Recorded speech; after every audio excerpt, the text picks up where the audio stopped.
So let's just say in the scenario, I've asked you a million questions, right? You've asked me a million questions. What happens after that point? So obviously in the case of Central Lab AI, you guys are a venture studio. What happens after that? Is it commitment for a life together? Like, it can be really scary to think about, this is my little baby, this idea I have. I'm going to dedicate the next probably 10 years as a founder, or 5 to 10, whatever.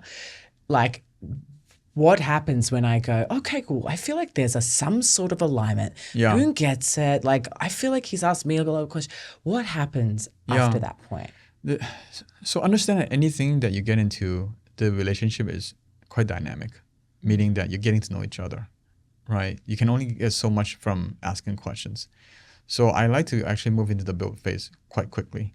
Come up with something that's low risk, meaning sort of a dating phase, right? I go into the dating phase, no commitment on equity set up yet, but just a phase where you're not charging me at cost.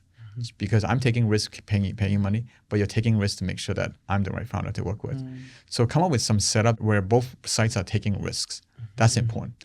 It should not be one side taking the risk, because if it is one side taking the risk, then it comes down to, again, the agency model again, where the alignment is not there. So if you get into a thing where both sides are taking the risk to try each other out, again, how they work with you can change from project to project.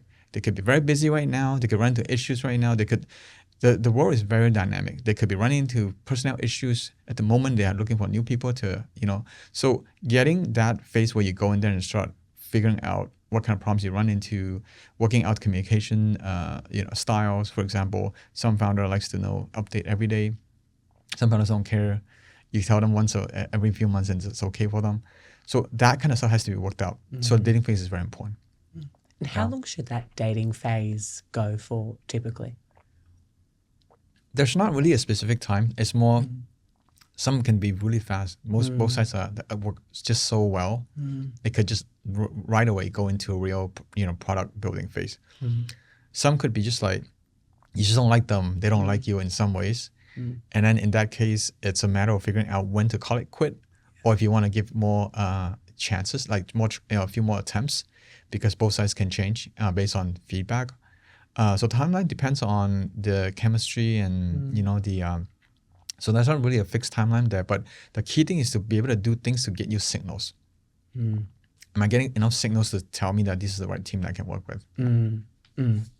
So fascinating. And again, I like to deep dive into this point because I think finding the right people to build with, and any founder would tell us and would tell you, is just so, I almost think it's the most important thing, even more so than your idea at some, in some instances. What are the biggest mistakes that you've seen founders make at this very, very critical early stage of developing or figuring out that team? Some of the early stage, I think, mistakes that I think I see. If you think about a startup, the person who is building the startup is the number one thing before the startup gets built. So I would say one mistake that a lot of people make is they didn't work on themselves enough. That's very important. If you don't have the right foundation as a person, how are you going to be building a product? It's a very high stress. It's almost like parenting in a way, right? You can learn as you go, but you still have to have good foundation. What do I mean by foundation?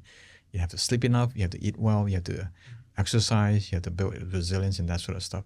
So I would say those things are very, very important to get right? People, a lot of founders really ignore those things. So really, it comes down to the fundamentals. Everything comes down to the fundamentals. You have to really focus on those things first, and then you get into building the product itself. But most people, they ignore that, and then they fail. But a lot of times it's because of them. Because at the end of the day, when you think about building a product, it's not about getting it done correctly, right away. It's whether you have enough funds, enough resilience, enough perseverance to really get to where you need to go. AI, everyone has access to it. You got to make sure you have it. It's there. You got to make sure you leverage that. But pay attention to yourself. That's very, very important.